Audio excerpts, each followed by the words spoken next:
Hello, my dear students. How are you all? I hope you all are doing very well. Okay, so you can see on your screen, my dear children, today we are going to start a new chapter. Okay, so the name of this chapter is Your Means of Transport. So in this chapter, we are going to see what kind of different transports we use in our daily life. Okay, and why we need transport. Okay, like water transport, air transport, land transport. Okay, so start that chapter. The movement of people and thing from one place to another is called transport. Now, what is the meaning of transport? Okay, so when people move from one place to another place, that movement of people is called as transport. Okay, now why we need transport? See, long ago, people did not have means of travel. They had to walk great distance carrying or pulling heavy loads. Later, they rode on animals. Much later, after the invention of the wheel, they could move around in carts which were pulled by animals. Now, my dear students, see, long time ago, there are no mode of transportation existed.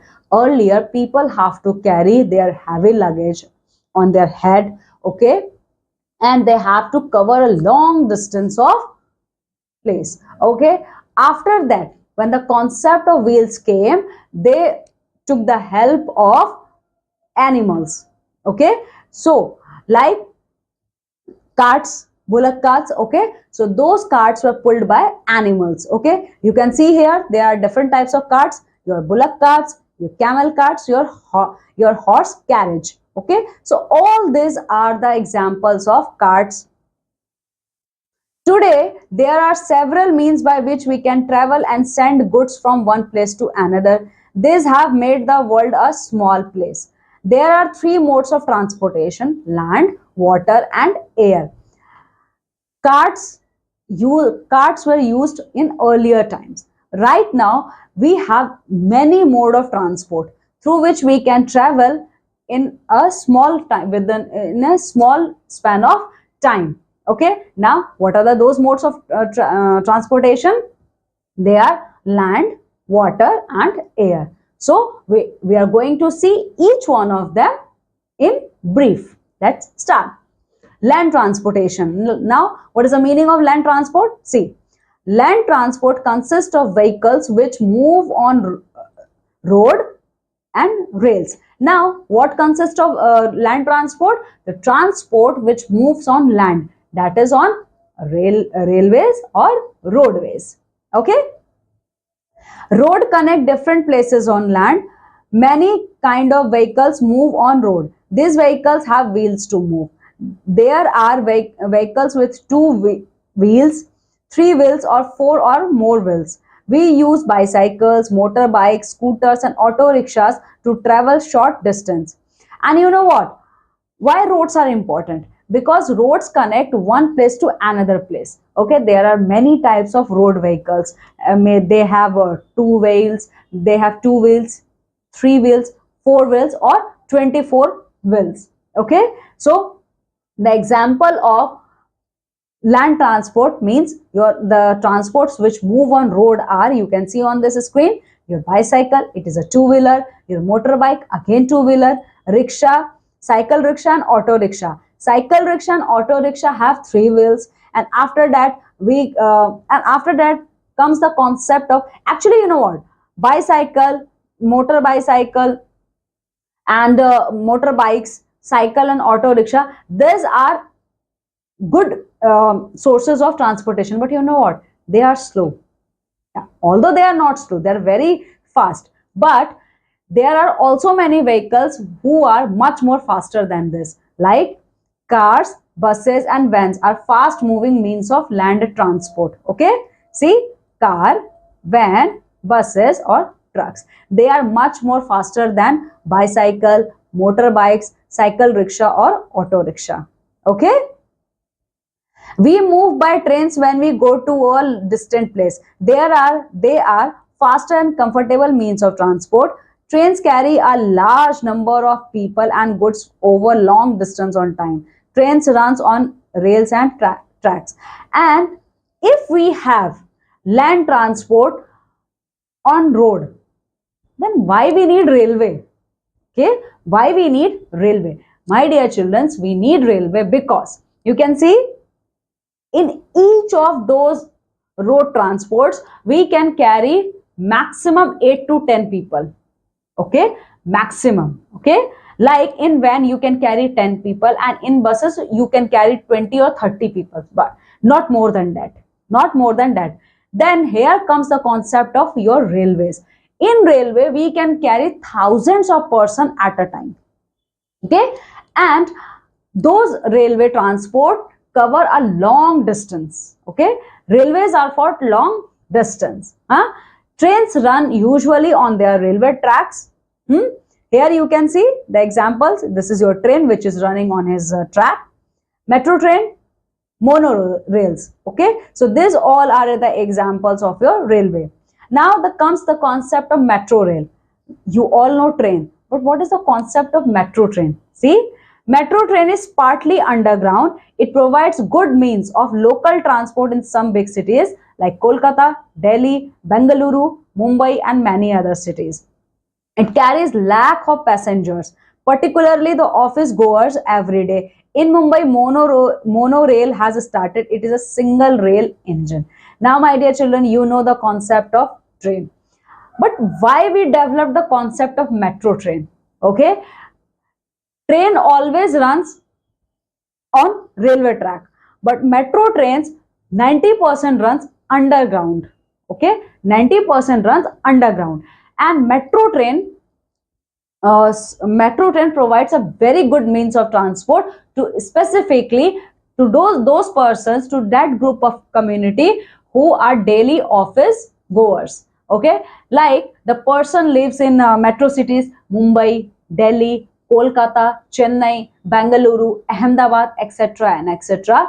In those areas, the concept of metro train is quite popular because metro train daily, on a daily basis, carry lakh of passengers from to their office, from their home. Okay, and in areas like Mumbai, the concept of monorail means local trains are very famous. Now, what is the meaning of monorail? Monorail is a train which runs on a single system. Okay, means the track which have a monorail, they have single. Okay, they have a single track, not double. Okay, so this is all about your land transport. After land transport comes your water transport. Now, what is the meaning of water transport? Let's see. Water transport includes boats, steamers, and ships that move on water. Boats and steamers are used for short trips on rivers and lakes, while ships are used for long journey across seas. Ships that carry goods or cargo from one country to another are called as container ships, and those ships that carry people are called passenger ship. Now, my dear students, see, in earlier time when there was no mode of land transport, people use water transport. Okay, so water transport consists mainly boats, steamers, and ships. And you know what? Land transport runs within a country. Okay, but what happens if we have to send some items out of country? Then here our ships help us. Okay, cargo ships. Here you can see transport container ships. Okay, container ships. Okay, in container ships there is a huge amount of containers. Okay, huge boxes of containers. Okay, in that containers we do shipments from one country to another country. Okay, so the ships which carry goods with them from one country to another country, they are called container ships. And passenger ships, now what is the meaning of passenger ships? In passenger ships, passengers are carried from one area to another area. Okay, so this are all are the mode of water transport. Traveling on water is slower than other types of transport, but it is cheaper. And there is a demerit with water transport. Actually, if you travel with the help of land transport, you can easily reach at your destination within a short span of time. But if you are taking water mode, okay, then it usually takes longer duration of time. okay, to reach your destination. But water transports are cheap in comparison of land transports. Okay. Now, air transport, the third type of transport is your air transport. Air transport consists of aeroplanes and helicopters. It is the fastest means of transport. It is also the most expensive mode of transport. Aeroplanes can quickly fly from one city or country to another. Helicopters can carry only a few people for short distance. Now see, my dear students, in air transport, usually we have only two types, like aeroplanes and helicopters. Okay, so if I talk about which is the fastest means of transport, is your air transport. Okay, and in air transport, that is aeroplane. Okay, but aeroplane is the most costliest among all your transportation mode. Okay, because aeroplanes take very short span of time. For example, if you want to go from New Delhi to Varanasi, so the distance covered by railway, okay, so the distance covered by railway to reach your destination from New Delhi to Varanasi, it takes 12 to 14 hours. Okay, and similarly, if you are covering this, if you are covering the distance between these two cities with the help of land transport, then it will take 17 or 18 hours, or maybe sometimes 20 hours. But on the other hand, see, if you are covering the distance between Varanasi to Delhi, means Delhi to Varanasi through aeroplane, it only takes 1 hour. Okay, it only takes 1 hour to maximum 1.5 hours. Okay, so you can see aeroplanes or air transports are the cheapest, are the most fastest way of transportation, but they are the most costliest. Okay, they are the most costliest.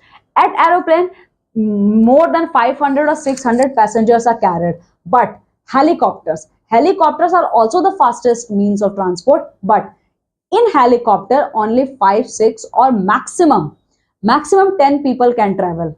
Okay, but only for short areas. Okay, so an airport is a place where planes take off and land.